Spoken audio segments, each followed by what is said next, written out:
কল্পনা করুন 1525 খ্রিস্টাব্দ, আমি 500 বছর আগে পৃথিবী কেমন ছিল তা বোঝানোর চেষ্টা করছি।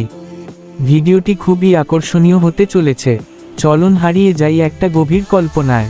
ইউরোপে রেনেসাঁস যুগ চলছিল, শিল্পকলা আর বিজ্ঞান ধীরে ধীরে বিকশিত হচ্ছিল। ভারত উপমহাদেশে মোগল সাম্রাজ্য উদীয়মান ছিল।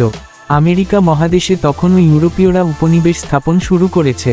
আধুনিক প্রযুক্তি বা শিল্প বিপ্লবের কোনো চিহ্ন তখনও ছিল না। জীবনযাপন ও পোশাক, সাধারণ মানুষরা প্রধানত কৃষিকাজ করত। কাপড় ছিল হস্তনির্মিত, তুলা, রেশম বা পশম দিয়ে তৈরি।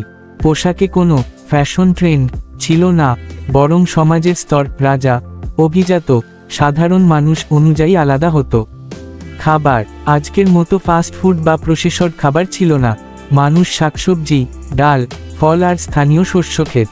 মশলা ও লবণ ছিল বিলাসবহুল জিনিস, কারণ এগুলো দূর দেশ থেকে আসত।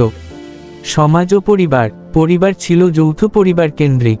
শিক্ষা খুব সীমিত ছিল, শুধু ধনী পরিবার বা ধর্মীয় প্রতিষ্ঠানে পড়াশোনার সুযোগ ছিল। মেয়েদের শিক্ষার সুযোগ প্রায় ছিল না। বিনোদন, গান, নাচ, লোককথা শোনা এবং গ্রামীণ মেলা ছিল প্রধান বিনোদন। রাজসভায় নাটক, কবিতা পাঠ আর বাদ্যযন্ত্রের আসর হতো। চিকিৎসা ও স্বাস্থ্য, কোনো আধুনিক হাসপাতাল বা ওষুধ ছিল না। ভেষজ গাছ, ঝাড়ফুঁক বা প্রাচীন পদ্ধতিই ছিল চিকিৎসা। জীবনকাল ছিল অনেক কম, গড়ে 35-40 বছর। ভ্রমণ করতে হতো পায়ে হেঁটে, ঘোড়ায় বা নৌকায়। দূরদেশ ভ্রমণ ছিল খুব কষ্টকর এবং ঝুঁকিপূর্ণ। এক কথায়, আপনি যদি 500 বছর আগে জন্মাতেন, তবে জীবন হতো অনেক সরল, পরিশ্রম সাপেক্ষ এবং প্রকৃতি নির্ভর। তবে একই সাথে তখনকার সমাজে রাজনীতি, সংস্কৃতি আর ধর্মের প্রভাব ছিল প্রবল। এই ভিডিওটির দেখার জন্য আপনাকে ধন্যবাদ।